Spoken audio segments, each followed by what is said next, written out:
ബിസ്മില്ലാഹിർ അൽഹംദുലില്ലാഹ് വസ്സലാത്തു വസ്സലാമു അലാ റസൂലില്ലാഹ് വഅലാ ആലിഹി വസഹ്ബിഹി അജ്മഈൻ.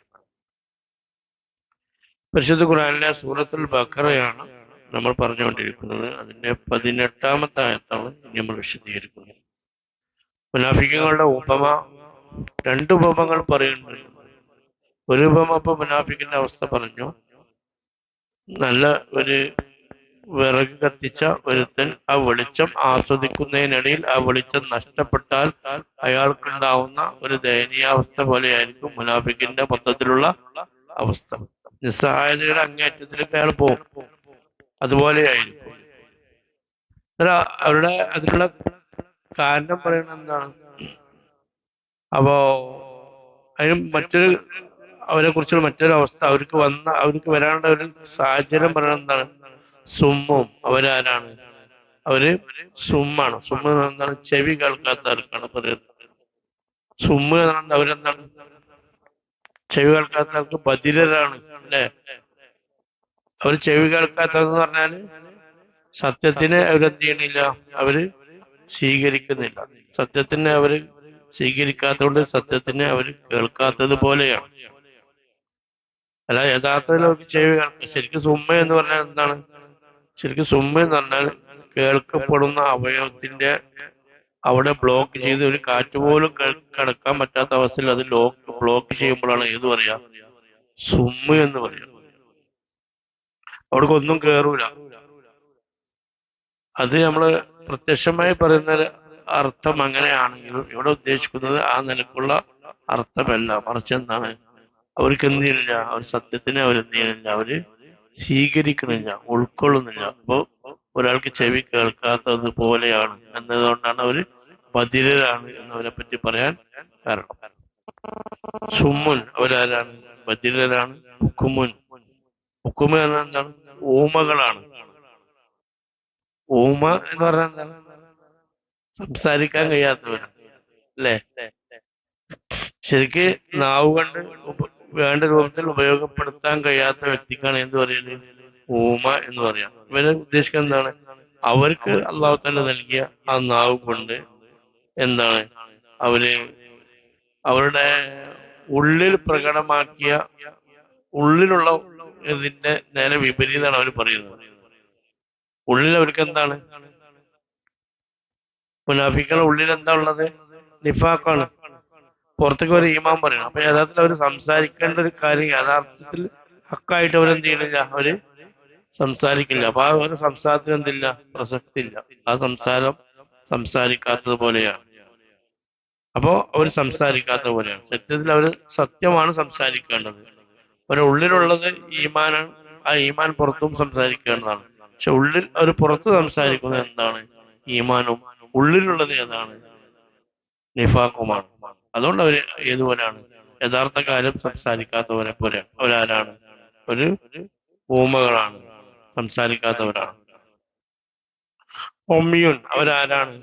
അവര് അന്ധരുമാണ്. ഞാൻ പറഞ്ഞില്ലേ, അവര് കാണുന്നില്ല എന്നുള്ളതല്ല, പക്ഷെ അവരുടെ ഉൾക്കാഴ്ച കൊണ്ട് അവരെന്ത് ചെയ്യില്ല, കാര്യങ്ങൾ അവര് മനസ്സിലാക്കുന്നില്ല. അതുകൊണ്ടാണ് അള്ളാഹു തആല എന്ത് ചെയ്യുന്നത്? അവര് അന്ധരാണ് എന്ന് പറയുന്നത്. അപ്പൊ അവര് ദുന്യാവിൽ അവർക്ക് ഈ അവസ്ഥ വരാൻ കാരണം അവർക്ക് അള്ളാഹു തആല കൊടുത്ത അവരുടെ അവർക്ക് ഉപയോഗിക്കേണ്ട ഈ അവയത്തെ യഥാർത്ഥ രൂപത്തിൽ അവരെന്ത് ചെയ്യുന്നില്ല, അവര് ഉപയോഗിക്കുന്നില്ല. ചെവിയെ ഉപയോഗിക്കുന്നില്ല, നാവിനെ ഉപയോഗിക്കുന്നില്ല, കണ്ണിനെ ഉപയോഗിക്കുന്നില്ല. അങ്ങനെ എല്ലാം നഷ്ടപ്പെട്ടവരായി അവർ മാറുകയാണ്. അതുകൊണ്ട് തന്നെ ഈ അവസ്ഥയിലായിരിക്കും അവരെ മഹ്ശറിൽ കൊണ്ടുവരിക എന്നുള്ളതാണ്. സൂറത്തുൽ ഇസ്രായിൽ കാണാം, യൗമ നഹ്ശുറുഹും യൗമൽ ഖിയാമത്തി അലാ വുജൂഹിഹിം ഉമ്യൻ വബുക്മൻ വസുമ്മ. ഖിയാമത്ത് നാളിൽ ഞാൻ എന്ത് ചെയ്യും? അവരെ മഹ്ശറിൽ അവരെ ഒരുമിച്ച് കൂട്ടും. കണ്ണ് കാണാത്തവരായിട്ടും ചെവി കേൾക്കാത്തവരായിട്ടും സംസാരിക്കാൻ കഴിയാത്തവരായിട്ടും. അപ്പോ ദുന്യാവിൽ അവർ കണ്ണ് കണ്ടിരുന്നവരാണ്. പക്ഷെ ആഖിറത്തിൽ യഥാർത്ഥ കണ്ണവർക്കില്ല. യഥാർത്ഥ കണ്ണൂർ ഉപയോഗിക്കാത്തതുകൊണ്ട് ആഖിറത്തിൽ അവരാരായിരിക്കും? അന്ധരായിരിക്കും, ബധിരരായിരിക്കും, അവർ ഊമകളായിരിക്കും. ആ അവസ്ഥയിൽ അല്ലാഹു തആല അവരെന്ത് ചെയ്യും? ഭാരത്തിൽ ലോകത്ത് ഒരുമിച്ച് കൂട്ടുമെന്ന് പരിശുദ്ധ ഖുർആൻ കാണാം. ഫഹും ലാ യർജൂൻ, അവരങ്ങനെയാണ്. മൂന്ന് അവയവവും അവർക്കെന്തില്ല, യഥാർത്ഥ രൂപത്തിൽ അവർ ഉപയോഗിക്കാത്തവരാണ്. അതുകൊണ്ട് തന്നെ ഫഹും ലാ യർജൂൻ, അവർക്ക് യർജൂൻ, അവർക്ക് എന്തില്ല, ഒരിക്കലും തിരിച്ചു വരാൻ സാധ്യമല്ല. സത്യത്തിലേക്ക് തിരിച്ചു വരാൻ അവർക്ക് എന്തല്ല, സാധ്യമല്ല. അപ്പൊ സത്യത്തിലേക്ക് നമ്മൾ നല്ല രീതിയിൽ മടങ്ങണമെങ്കിൽ എന്ത് ചെയ്യണം? അള്ളാഹു താല തന്ന ഈ അവയവത്തെ അള്ളാഹുവിനെ മനസ്സിലാക്കാൻ വേണ്ടി നമ്മൾ എന്ത് ചെയ്യണം? നമ്മൾ ഉപയോഗിക്കണം. അപ്പോഴാണ് നമുക്ക് എന്ത് ചെയ്യാം, സത്യത്തിലേക്ക് മടങ്ങാൻ കഴിയുക എന്നുള്ളതാണ്. അല്ലാതെ അവർക്ക് തീരെ മടങ്ങാൻ കഴിയില്ല എന്നല്ല. അള്ളാഹു താല ഇടക്കിടക്ക് അവരോട് സത്യത്തിലേക്ക് മടങ്ങാൻ വേണ്ടി കാര്യങ്ങൾ പറയുന്നുണ്ട്. പരിശുദ്ധ മറ്റു കാര്യത്തിൽ കാണാം, വക്കതാലക്കൽ ഉപസ്സുലായാത്തി അലാഴന്നും പറഞ്ഞു, നന്മ കൽപ്പിക്കുകയും തിന്മ വിരോധിക്കുകയും ചെയ്യുന്നുണ്ട് ഖുർആനിലൂടെ. അള്ളാഹു താല ഇതൊക്കെ ചെയ്യുന്നത് എന്താണ്? അവര് സത്യത്തിലേക്ക് മടങ്ങാൻ വേണ്ടിയിട്ടാണ്. അപ്പോ ഒരു മനുഷ്യനെ സംബന്ധിച്ചിടത്തോളം അവൻ സ്വമേധയാ അള്ളാഹുവിലേക്ക് മടങ്ങിയിട്ടില്ലെങ്കിൽ ഏതെങ്കിലും രീതിയിൽ അവൻ അള്ളാഹുവിലേക്ക് മടക്കും. ഒരിക്കൽ മരണം കൊണ്ട് അല്ലെങ്കിൽ അതിന് ശേഷം പുനർജന്മം കൊണ്ടൊക്കെ അവൻ ഓട്ടോമാറ്റിക്കലി നിർബന്ധമായ അതിലേക്ക് മടങ്ങണം, അള്ളാഹുവിലേക്ക് മടങ്ങും. അപ്പൊ മുഅ്മിനീങ്ങൾ ഈ ആയത്തിൽ മനസ്സിലാക്കുന്നത്, മുഅ്മിനീങ്ങൾ എന്ന് പറഞ്ഞാൽ സ്വമേധയാ അതിലേക്ക് മടങ്ങുന്നവരാണ്, അള്ളാഹുവിലേക്ക് മടങ്ങുന്നവരാണ്. അവരവരുടെ അവയവത്തെ ഉപയോഗപ്പെടുത്തി അള്ളാഹുവിലേക്ക് അവര് മടങ്ങും. അതുകൊണ്ടാണ് മുഅ്മിനീങ്ങളുടെ ഹക്കായ കൗല്, മുഅ്മിനീങ്ങളുടെ ഹക്കായ കൗല് എപ്പോഴും എന്തായിരിക്കും? അള്ളാഹുവിലേക്കുള്ള മടക്കവുമായി കണക്റ്റഡ് ആയിരിക്കും. വിശ്വാസിയുടെ വാക്ക് എപ്പോഴും അള്ളാഹുവിലേക്കുള്ള മടക്കവുമായിട്ട് എപ്പോഴും ബന്ധപ്പെട്ടുകൊണ്ടിരിക്കും. അതുകൊണ്ടാണ് നമ്മൾ ഇടയ്ക്കിടയ്ക്ക് എന്ത് കേട്ടാലും വിപത്ത് പറയുമ്പോഴും മറ്റുള്ളവരൊക്കെ നമ്മളെന്ത് പറയുന്നത്, ഇന്നാ ലില്ലാഹി വ ഇന്നാ ഇലൈഹി റാജിഊൻ. ആ ബോധമുള്ളവനായിരിക്കും ആര്? മുഅ്മിൻ. ഇവരെ സംബന്ധിച്ച് എന്താ പറഞ്ഞേ? അവൻ അള്ളാഹുവിലേക്ക് എന്തില്ല, സത്യത്തിലേക്ക് ഒരു മടങ്ങുന്നില്ല. വിശ്വാസിക്ക് സംബന്ധിച്ചിടത്തോളം അവൻ അവന്റെ അവയവങ്ങൾ അള്ളാഹു താല പറഞ്ഞ രൂപത്തിൽ ഉപയോഗിക്കുമ്പോൾ അവൻ ഏത് സമയം ദുന്യാവിൽ അള്ളാഹുവിലേക്കുള്ള മടക്കവുമായി അവൻ എന്താണ് കണക്ട് ചെയ്തുകൊണ്ടിരിക്കും. അതുകൊണ്ടാണ് എപ്പോഴും നമ്മൾ എന്ത് ചെയ്യുന്നത്, എന്ത് ആവശ്യമുള്ള സമയത്തൊക്കെ നമ്മൾ ഏത് പറയുന്നത്, ഇന്നാ ലില്ലാഹി വ ഇന്നാ ഇലൈഹി റാജിഊൻ എന്ന് പറയുന്നത്.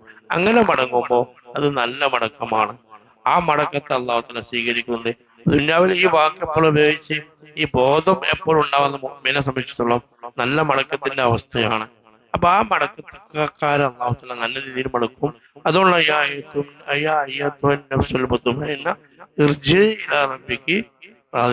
നീ അള്ളാഹുവിലേക്ക് അവളെ തൃപ്തിപ്പെട്ടവനായിട്ട് മടങ്ങുവാണ്. കാരണം ദുന്യാവിൽ അവന്റെ വാക്ക് എപ്പോഴും അള്ളാഹുവിലേക്കുള്ള മടക്കവുമായി എന്താണ് ബന്ധപ്പെട്ടുകൊണ്ടിരിക്കണം. അപ്പൊ അള്ളാഹു താല എന്ത് ചെയ്യും?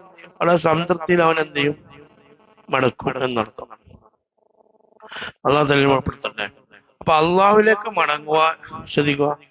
ഈ ആയത്ത് പഠിപ്പിക്കുന്നത് എന്താണ്? വിശ്വാസി എപ്പോഴും ആരിലേക്ക് മടങ്ങിക്കൊണ്ടിരിക്കണം? അള്ളാഹുവിലേക്ക് മടങ്ങിക്കൊണ്ടേയിരിക്കണം. അവന്റെ വാക്കിലും പ്രവർത്തനത്തിലും ജീവിതത്തിലും എപ്പോഴും അള്ളാഹുവിലേക്കുള്ള മടക്കുണ്ടാകണം.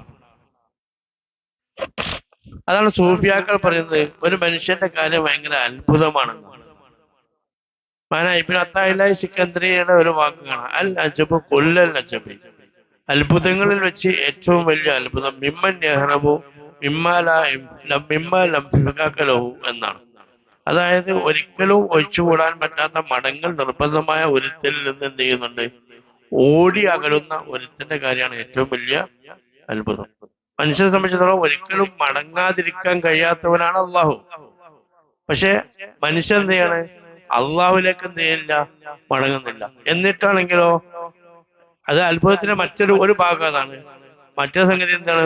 വയത്തിലു മാല ബക്കാലവുമാവും, അവനോട് കൂടി ഒരിക്കലും നിലനിൽക്കപ്പെടാത്ത ഒരു സാധനത്തിന്റെ പിറകിൽ ഓടുകയും അവൻ ഓടേണ്ടതായ അള്ളാഹുവിലേക്ക് അവൻ ഓടാതിരിക്കുകയും ചെയ്യുന്ന ഒരു മനുഷ്യന്റെ കാര്യത്തിലാണ് അത്ഭുതം. കാരണം അവനക്ക് ഒരു നിലനിൽപ്പില്ലാത്ത വസ്തുവിന്റെ പിന്നിലാണ് ഓടുന്നത്. എന്നാൽ നിലനിൽക്കുന്ന അവൻ മടങ്ങേണ്ട അള്ളാഹുവിൽ നിന്ന് അവൻ ഓടുന്നു. എന്നാൽ അവനക്ക് തീരെ നിലനിൽപ്പില്ലാത്ത വസ്തുവിലേക്ക് അവൻ ചെയ്യുന്നു, ദുന്യാവിലേക്ക് ഓടുന്നു, അവന്റെ മുതലിലേക്ക് ഓടുന്നു, സ്ഥാനമാനത്തിലേക്ക് ഓടുന്നു. യഥാർത്ഥെല്ലാം ഓടേണ്ട ആരിലേക്കാണ്? അവൻ എന്തായാലും മടങ്ങേണ്ട ആരിലേക്കാണ്? അള്ളാഹുവിലേക്കാണ്. ഇങ്ങനെ ചെയ്യുന്ന ഒരു മനുഷ്യന്റെ കാര്യത്തിലാണ് അൽ അജബു കുല്ലൽ അജബി എന്ന ഭയങ്കര അത്ഭുതം. ഇത് ഭയങ്കര അത്ഭുതമാണ് സൂഫിയാക്കളെ സംബന്ധിച്ചിടത്തോളം. സൂഫിയാക്കളെ സംബന്ധിച്ചിടത്തോളം വലിയ അത്ഭുതമാണ്. കാരണം നിർബന്ധമായും മടങ്ങാൻ, ഒരിടത്തിലേക്ക് മടങ്ങാൻ ചിന്തിക്കാനോ അതിന് തയ്യാറെടുപ്പോ ഒന്നുമില്ലാതെ ഒരിക്കലും മടങ്ങേണ്ടതില്ലാത്ത, ഒരിക്കലും അവനെ കൂടെ നിലനിൽപ്പില്ലാത്ത, അവശേഷിക്കാത്ത വിഷയത്തിലേക്ക് എന്ത് ചെയ്യണം? ഫുൾ ടൈം ശ്രദ്ധ കേന്ദ്രീകരിക്കണം. എന്നാൽ അതിലേക്കാണ് അവന്റെ മടക്കം. അവന് ദുന്യാവും അതിന്റെ ഭൗതികമായ മറ്റുള്ള കാര്യങ്ങളും പ്രശസ്തി സ്ഥാനമാനത്തിന് പിന്നിൽ ഇങ്ങനെ മുട്ടിപ്പാഞ്ഞ് കിടക്കുകയാണ്. അതൊരിക്കലും അവന്റെ കൂടെ അവശേഷിക്കുന്ന സംഗതിയാണ്. എന്നാൽ അവനോടുകൂടെ അവശേഷിക്കുന്ന, അവൻ നിർബന്ധമായ മടങ്ങേണ്ട സംഗതിയുണ്ട്. അള്ളാഹു അതിലേക്ക് വന്നു ചെയ്യില്ല, അതിൽ നിന്ന് അവൻ ഓടി അങ്ങനെ. എന്നാൽ അവന്റെ കൂടെ നിലനിൽപ്പില്ലാത്ത വസ്തുവിലേക്ക് അവൻ അങ്ങോട്ട് ഓടുകയാണ്. അപ്പൊ ഓടേണ്ടതിലേക്ക് ഓടുന്നില്ല, ഓടേണ്ടതില്ലാത്തതിലേക്ക് ഓടുകയും ചെയ്യാണ് ഭൂരിപക്ഷം മനുഷ്യന്മാരും. നമ്മൾ മനസ്സിലായി. ഓടേണ്ടതിലേക്ക് ഓടുകയുമില്ല, ഓടേണ്ടതില്ലാത്തതിലേക്ക് ഓടുകയും ചെയ്യുന്ന ആളുകളാണ് ഭൂരിപക്ഷം ആളുകളും. അതുകൊണ്ടാണ് മനുഷ്യന്റെ കാര്യം വളരെ അത്ഭുതമാണ് എന്ന് മഹാന്മാർ പറയുന്നത്. അതൊക്കെ എന്താണ്? മനുഷ്യന്റെ കണ്ണിന്റെ, മഹാന്മാർ പറയുന്നു, പരിശുദ്ധ ഖുർആൻ പറയുന്നു,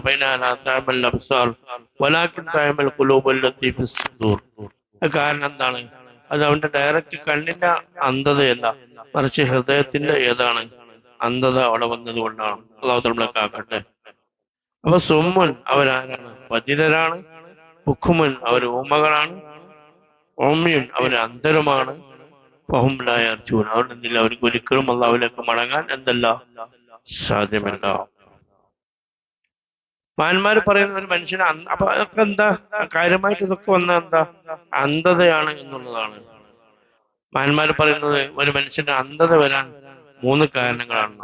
ഒന്ന്, റിസാലുൽ ജവാരി ഫി മആസില്ല, വേഗം അന്ധത വരാനുള്ള കാരണം, അന്ധത വരാനുള്ള കാരണങ്ങൾ 3 ഉണ്ടാവും. ഒന്ന്,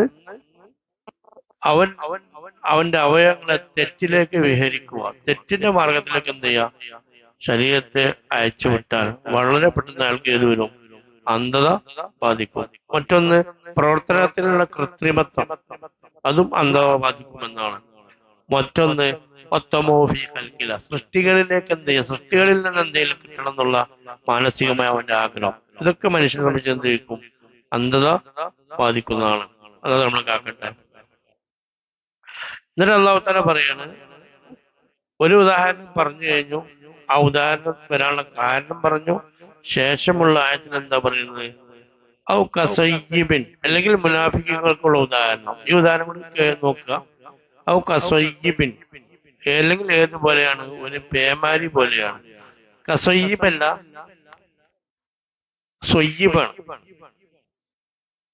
ഏതിന്റെ അർത്ഥാണ്? മസലിന്റെ അർത്ഥാണ്. പേമാരി പോലെ എന്ന് പറയാൻ വേണ്ടിയിട്ടാണ് ഇത് പറയുന്നത്. അവിടെ ക്യാഫ് വെച്ചിട്ടുള്ളത്. കസയ്യിബിൻ, ഏതുപോലെ? മസലില്ലതി, ഒരുത്തിന്റെ ഉപമ പോലെ എന്ന് പറഞ്ഞു. അതിലേക്ക് അത്തുഫാണ്. ഔ കസയ്യിബിൻ, അല്ലെങ്കിൽ ഒരു പേമാരി പോലെ, മിനസ്സമായി, എവിടെ നിന്നുള്ള? ആകാശത്തു നിന്നുള്ള ഒരു പേമാരി. ഫീഹി, ആ പേമാരി ഉദ്ദേശിക്കുന്ന ശക്തമായ ഏത്? മഴ. ഫീഹി, ആ മഴയിലുണ്ട്, ദുലമാത്തുൻ, കുറെ ഇരുട്ടുകളുണ്ട്. അപ്പൊ രാത്രി മഴ പെയ്യുമ്പോൾ ഉണ്ടാവുന്ന ഒരു അവസ്ഥയെ കുറിച്ചാണ് ഇതിൽ പറയുന്നത്. വിശദീകരിക്കാം. രാത്രി സമയത്തുള്ള സിറ്റുവേഷൻ ആണെന്ന് പറയുന്നത്. ഫിഹി, ആ മഴയിലുണ്ട്, ദുലമാത്തുൻ, ഒരുപാട് ഇരുട്ടുകളുണ്ട്. റാഅദുൻ, റാഅദ് എന്ന് പറഞ്ഞാൽ എന്താണ്?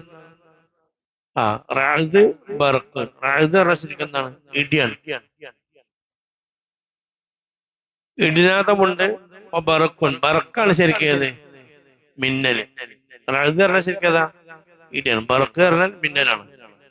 അപ്പോ ഒരു ശക്തമായ പേമാരി, ആ പേമാരിയിലുണ്ട് ഇരുട്ടുകളുണ്ട്, ഇടിനാദമുണ്ട്, മിന്നലുണ്ട്. അങ്ങനത്തെ ഒരു ശക്തമായ ഒരു പേമാരിയുടെ സാഹചര്യത്തിൽ ഉണ്ടാകുന്ന അവസ്ഥ, ആ പേമാരിയിൽ അകപ്പെട്ട ഒരു വ്യക്തിയുടെ അവസ്ഥ പോലെയാണ്. എങ്ങനെയാന്നിട്ട് പറയുന്നത്? യജഅലൂന, അവരാക്കുന്നുണ്ട്, അവര് എന്ത് ചെയ്യുന്നുണ്ട്? അവര് പിന്നെ യജഅലൂന അസാബിയഹും, അവരുടെ വിരലുകളെ അവരാക്കുന്നുണ്ട്, ആകാനി, അവരുടെ.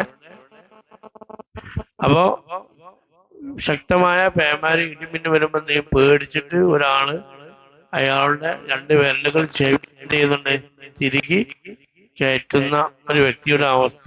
ഏത്? മിനസ്സവാഇഖി, അട്ടഹാസത്തിനാൽ, ഇടിനാദത്ത് മൂലമുള്ള ഹദറുൽ അട്ടഹാസം. സവായിക്കറ ഭയങ്കര ശക്തമായ ഘോരമായ ഗർജനത്തിനാണ് എന്ന് പറയാ, സൗണ്ടിനാണ് എന്ന് പറയാ സവായിക്ക് എന്ന് പറയാം. അപ്പൊ ഇടി വെട്ടുമ്പോ ഭയങ്കര സൗണ്ട് ഉണ്ടാവുമല്ലോ. ഇപ്പൊ നമുക്ക് ആർക്കും പറഞ്ഞിട്ടുണ്ടല്ലോ. ഇടി വെക്കുന്ന സമയത്ത് ശക്തമായ സൗണ്ട് ഉണ്ടാവും, നമുക്കറിയാം. ചില ഇടിയൊക്കെ നമുക്ക് ആകെ ഭയപ്പെടുത്തും. ഒരാൾക്ക് ഇടിമിന്നലും പേടില്ല എന്ന് പറഞ്ഞാൽ അത് വെറുതെ പടായി വീഴാന്ന് മനസ്സിലാക്കണം. എനിക്ക് ഇടിമിന്നൽ തീരെ പേടില്ല എന്ന് പറയാൻ പറ്റുമോ? പറയാൻ പറ്റില്ല. കാരണം ഇടിക്കുമ്പോൾ പോർക്ക ഹൗഫൻ മൊത്തമഴന്ന് ഖുർആനിൽ ആര് പറഞ്ഞതാ? അള്ള പറഞ്ഞ. ഇടിമിന്നും ഉണ്ടാക്കി നിങ്ങൾ അള്ളാഹുത്തിൽ എന്തുണ്ട് പ്രതീക്ഷിപ്പിക്കുകയും പേടിപ്പിക്കുകയും ചെയ്യുന്ന പേടിയും സമ്മിശ്ര വികാരങ്ങളെ ഒരുമിച്ച് കൂട്ടുന്നവനാണ്. പേടിയും പ്രതീക്ഷ കൂടെ ഉണ്ടാകാന്നുള്ള. അതായത് ഇടി വെട്ടുമ്പോ നമുക്കൊരു പ്രതീക്ഷ ഉണ്ട് മഴ പെയ്യാനായിട്ട്. പക്ഷെ ഇടി സംഗതി മഴ പെയ്യാണെങ്കിലും മഴ പെയ്തോട്ടെ ഇടി വേണ്ട എന്നുള്ള അഭിപ്രായമായിരിക്കും നമുക്കുണ്ട്. അപ്പൊ ഇടിയോട് നമുക്ക് എന്തുണ്ട്? ഒരു ഭയമുണ്ട്. സ്വാഭാവികരണ അട്ടഹാസ ശക്തമായ ഘോരമായ സൗണ്ട്. അങ്ങനെ യജാലൂന അസാബി ഓരോ വിരലുകളെ തിരികുന്നുണ്ട് ഈ ആദാനി ഓരോ ചെവികളിൽ മിനസ്സവാഇഖി.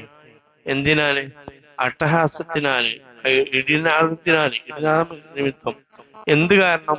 ഹദറൽ മൗത്ത്, മരണത്തെ പേടിച്ചുകൊണ്ട്, മരണത്തെ ഭയത്തുകൊണ്ട്. അതിന്റെ പേടി ആ സൗണ്ട് ഇട്ട് വരുമ്പോ ചെവിയിൽ എന്ത് ചെയ്യുന്നുണ്ട്? അവര് എന്ത് ചെയ്യുന്നുണ്ട്? വിരലുകൾ തിരുകുന്ന ഒരു വ്യക്തിയുടെ, ഒരു പേമാരിൽപ്പെട്ട ഒരു വ്യക്തിയുടെ അവസ്ഥ എത്രത്തോളം ഭയാനകവും ഭീകരവുമാണോ അതേപോലത്തെ അവസ്ഥയാണ് ആർക്ക്? മുനാഫിക്കായ ഒരു മനുഷ്യന്റെ അവസ്ഥ. വല്ലാഹു മുഹീത്തും ബിൽ കാഫിരീൻ. അല്ലാഹു തആല അവിശ്വാസികളെ വലയം ചെയ്തവനാണ്, വലയം ചെയ്തുകൊണ്ടിരിക്കുകയാണ് അല്ലാഹു തആല പറയുന്നത്. അതുകൊണ്ട് തന്നെ അവിശ്വാസികളായ ആളുകൾക്ക് അള്ളാഹുവിന്റെ വലയത്തിൽപ്പെട്ട ഒരു വ്യക്തിക്ക് വലയത്തിന്റെ പുറത്തു പോകാൻ സാധ്യമല്ല എന്നതുപോലെ അള്ളാഹുമായിട്ട് അള്ളാഹുവിന്റെ വലയത്തിൽ നിൽക്കുന്നവർ അവിശ്വാസിക്ക് ഒരു നിലക്കും അതിൽ നിന്ന് രക്ഷപ്പെടാൻ എന്തല്ല ഒരിക്കലും സാധ്യമല്ല. ഒരിക്കലും യഹൂദരായ ആളുകൾ ശരിക്ക് നമ്മൾ സയൻസ് പറയുമ്പോ മേഘങ്ങൾ കൂട്ടിമുട്ടിയിട്ടൊക്കെയാണ് എന്ന് നമ്മൾ പറയുമ്പോഴും അതിന്റെ പിന്നിൽ എന്തുണ്ട്? അതിന്റെ പിന്നില് പ്രത്യേകമായ ചില മലക്കുകൾ അള്ളാഹു തആല ഏർപ്പാട് ചെയ്തിട്ടുണ്ട് ഇടിനാദമുണ്ടാക്കുന്നതിൽ. ഒരിക്കൽ യഹൂദരായ ആളുകൾ നബി സല്ലല്ലാഹു അലൈഹി വസല്ലമയെ കണ്ടിട്ട് ഇടി മിന്നലിനെ കുറിച്ച് ചോദിച്ചപ്പോൾ നബി തങ്ങൾ അവർക്ക് മറുപടി കൊടുത്തു. ഒരു മലക്കിന്റെ ഒരു പ്രവർത്തനം അതിലുണ്ട് എന്ന് നബി തങ്ങൾ അവർക്ക് എന്ത് ചെയ്തു? സൂചിപ്പിച്ചുകൊണ്ട് മറുപടി കൊടുത്തപ്പോ അവരത് സംതൃപ്തരായി മടങ്ങിപ്പോയി എന്ന് ചരിത്രത്തിൽ കാണാം. അതുകൊണ്ട് തന്നെ മനുഷ്യനെ സംബന്ധിച്ചുള്ള പേടിക്കപ്പെടുന്ന സാഹചര്യമാണ്. ഞാൻ എപ്പോഴും ഇടയ്ക്കിടയ്ക്ക് പറയാറുണ്ട്, ഇബ്നു അബ്ബാസ് റളിയല്ലാഹു അൻഹു പറഞ്ഞത് കാണാം. ഈ സമയത്ത് ആ ഇടിനാദം മുഴങ്ങുമ്പോൾ, പിന്നറിയുമ്പോൾ ചെല്ലേണ്ട ദിക്ർ ഒരാൾ ചൊല്ലിക്കഴിഞ്ഞാൽ അയാൾക്ക് എന്തെങ്കിലും അപകടം സംഭവിച്ചാൽ അതിന്റെ എല്ലാ നഷ്ടപരിഹാര ഉത്തരവാദിത്വം ഞാൻ ഏറ്റെടുക്കുമെന്ന് വളരെ ഗ്യാരണ്ടിയിൽ അത് പറഞ്ഞേ കാണാം ഇബ്നു അബ്ബാസ് റളിയല്ലാഹു അൻഹു പറഞ്ഞു. ഇത് ചൊല്ലിക്കഴിഞ്ഞാൽ പിന്നെ അത് ചൊല്ലിക്കഴിഞ്ഞാൽ പിന്നെ മഹാന്മാർ പറയും അലയ്യ തീയത്തോ നല്ലവരെ സംഭവിച്ച അതിന്റെ എല്ലാ നഷ്ടപരിഹാരം ആരും കൊടുക്കും? ഞാൻ ഏറ്റെടുത്തു എന്നാണ്. അപ്പോ ഇടിനാദം മുഴങ്ങുന്ന സമയത്ത് ഇത് ചൊല്ലിക്കഴിഞ്ഞാൽ ഒരു അപകടവും ആർക്കും സംഭവിക്കൂല എന്ന് മനസ്സിലാക്കാം. നബി സല്ലല്ലാഹു അലൈഹി വസല്ലമ ഇടി ഭയങ്കര ഗൗരവമായി കൂടുമ്പോൾ റസൂലുള്ളാഹി സ്വല്ലല്ലാഹു അലൈഹി വസല്ലമ ഒരു ദുആ കൂടി കൂട്ടിയിരുന്നു കാണാം. അല്ലാഹുമ്മ ലാ തഖ്തുൽനാ ബിഗളബിക വലാ തുഹ്ലിക്നാ ബിഅദാബിക വഅഫിനാ ഖബ്ല ദാലിക എന്നും ഇടിങ്ങനെ വല്ലാതെ ഘോര ശബ്ദത്തിലേക്ക് എത്തുമ്പോൾ റസൂലുള്ളാഹി സ്വല്ലല്ലാഹു അലൈഹി വസല്ലമ ഈ പ്രാർത്ഥനകൾ കൂട്ടിയിരുന്നു എന്ന് ചില റിപ്പോർട്ടിൽ കാണാം. സാധാരണ നമ്മൾ ചെല്ലുന്ന സുബ്ഹാന മയ്യുസബ്ബിറു റഅദു ബിഹംദി വൽ മലായികത്തു മിൻ ഖീബത്തി അത് ചെല്ലിയാൽ മതി. അതിന്റെ കൂടെ നിബിധകൾ ചില സമയത്ത് വല്ലാത്ത അട്ടഹാസം വരുന്ന സമയത്ത് ഇത് ഉണ്ടായിരുന്നു. ഇടിനാദം മുഴങ്ങുന്ന സമയത്ത് നിബിധകൾ ഇതുകൂടി ചെല്ലിയിരുന്നു. റസൂലുള്ളാഹി സ്വല്ലല്ലാഹു അലൈഹി വസല്ലമക്ക് നല്ല പേടിയായിരുന്നു. ഈ കാറ്റും മിന്നൊക്കെ വരുമ്പോ നിബിധങ്ങൾ എന്ത് ചെയ്യും? നിബിധങ്ങളെ ഉള്ളിലേക്കും വീടിന്റെ ഉള്ളിലേക്കും പുറത്തേക്കും ഇങ്ങനെ പോയി വന്നുകൊണ്ടിരുന്നു, ബേജാറായിരുന്നു. അതെന്തിനത് തട്ടു എന്നുള്ള പേടിയല്ല. ഇത് ചിലപ്പോ അള്ളാഹുവിന്റെ ഏതാകാം, ശിക്ഷയാകാനും എന്തുണ്ട് ചാൻസ് ഉണ്ട്. കാരണം ഇത് എപ്പോഴാണ് സംഭവിക്കുക, ആർക്കും സംഭവിക്കാന്ന് പറയാൻ പറ്റില്ലല്ലോ. നബിതങ്ങൾ ഇതേ ആ സാഹചര്യത്തെ അങ്ങനെ ഭയപ്പെട്ടിരുന്നു. കാരണം നബിതങ്ങൾ പറഞ്ഞ എന്താ, സമൂഹം അല്ലെ അവർക്ക് ശിക്ഷ വന്നത് വളരെ വരൾച്ചുള്ള സമയത്തായിരുന്നു സമൂഹത്തിന് ശിക്ഷ വന്നത്. അപ്പൊ അവർക്ക് അവരുടെ മുമ്പിൽ കാർമേഘം പ്രത്യക്ഷപ്പെട്ടു. കാർമേഘം പ്രത്യക്ഷപ്പെട്ടവർക്ക് ഭയങ്കര ഹാപ്പി ആയിരുന്നു. കാരണം ഇവര് പറഞ്ഞ പ്രവാചകന്മാരൊക്കെ നമ്മളോട് പറഞ്ഞ ശിക്ഷ വരുന്നു. പക്ഷെ നമുക്ക് ഏത് വരാണ്? മഴ വരാന്നുണ്ട് ഭയങ്കര ഹാപ്പി ആയിരുന്നു. പക്ഷെ ആ മഴ എന്താണ്? അപകടത്തിന്റെ തീയിന്റെ മഴയായി അവർക്ക് വർദ്ധിച്ചു. അപ്പൊ നമ്മൾ കാണുമ്പോൾ ഇടിയും മിന്നും മഴ കാണുമ്പോൾ ചിലപ്പോൾ അത് അദാബിലേക്ക് പോകാൻ എന്തുണ്ട് ചാൻസ് ഉണ്ട്. അപ്പൊ നബിതങ്ങൾ എന്ത് ചെയ്യുന്നു, ആ സമയത്ത് വളരെയധികം ജാഗ്രതയോടെ പ്രാർത്ഥനയും മറ്റൊക്കെ നടത്തിയിരുന്നു എന്ന് കാണാം. അപ്പോ ഇതിന് ഉദാഹരണം പിന്നെ എങ്കിൽ അടുത്ത ആയത്ത് വിശദീകരിക്കേണ്ടതുണ്ട്. പക്ഷെ അത് ഞാൻ ബാക്കി പറയാം. ഏതായാലും ഇതിൽ പറയുന്നത് ഒരു പേമാരിയിൽ അകപ്പെട്ട ഒരു വ്യക്തിയുടെ അവസ്ഥ എങ്ങനെയാണ്. അയാള് ഇരുട്ടുള്ള രാത്രിയിൽ എന്താണ് അയാൾക്ക് പിന്നെ മിന്നലും ഇടിയും വരുന്ന സമയത്ത് അയാൾ പേടിച്ചിട്ട് ഭയപ്പെട്ടിട്ട് എന്ത് ചെയ്യുന്നുണ്ട്, അയാളുടെ ഇരു ചെവിയിലും ഏത് വെക്കുന്നുണ്ട്, അയാളുടെ കൈകൾ വിരൽ വെക്കുന്നുണ്ട്. എന്നിട്ട് അയാൾ എന്ത് ചെയ്യുന്നുണ്ട്, മിന്നറിയുന്ന സമയത്ത് അയാൾ വെളിച്ചം കിട്ടുമ്പോൾ നടക്കും. പിന്നെ ഈ മിന്നറിയുമ്പോഴുള്ള പ്രശ്നം എന്താ, മിന്നറിഞ്ഞാൽ നല്ല ലൈറ്റ് ഉണ്ടാവും. അപ്പൊ എന്ത് ചെയ്യാം, മുന്നേക്കട് കാണും. പക്ഷെ ആ ലൈറ്റ് കൊണ്ട് പോയാലോ ഭയങ്കര ഇരുട്ടും. അപ്പൊ അയാൾക്ക് എന്ത് ചെയ്യാൻ നടക്കാൻ കഴിയില്ല. അങ്ങനത്തെ ഒരു അവസ്ഥ ആർക്കുണ്ടാവും, ഈ ഇരുട്ടത്തിൽ രാത്രിയിൽ ഇടിമിന്നൽ സംഭവിക്കപ്പെടുന്ന ഒരു വ്യക്തിയിൽ ഉണ്ടാകുന്നത് പോലെയാണ് മുനാഫിക്കിന്റെ പരലോകത്തെ ഏത് അവസ്ഥ. ഇൻഷാ അല്ലാഹ് അതിന്റെ ബാക്കി ആയതുകൊണ്ട് പറഞ്ഞ വിശദീകരിക്കാം, മനസ്സിലാവും. സമയം വൈകിയോണ്ട് നാളെ ഇൻഷാ അല്ലാഹ് അതിന്റെ ബാക്കി വിശദീകരിക്കും. തൽക്കാലം നിർത്തുകയാണ്. അതിന്റെ ബാക്കി കൂടി ആവുമ്പോഴാണ് ഉദാഹരണം പൂർത്തിയാവുക. അള്ളാഹു തആല നമ്മൾ പറഞ്ഞു കേട്ടെ സ്വാലിഹാമൻ അള്ളാഹു തആല കബൂൽ ചെയ്യട്ടെ. അള്ളാഹു തആല ആഫിയ ഇൽമാക്കി അള്ളാഹു തആല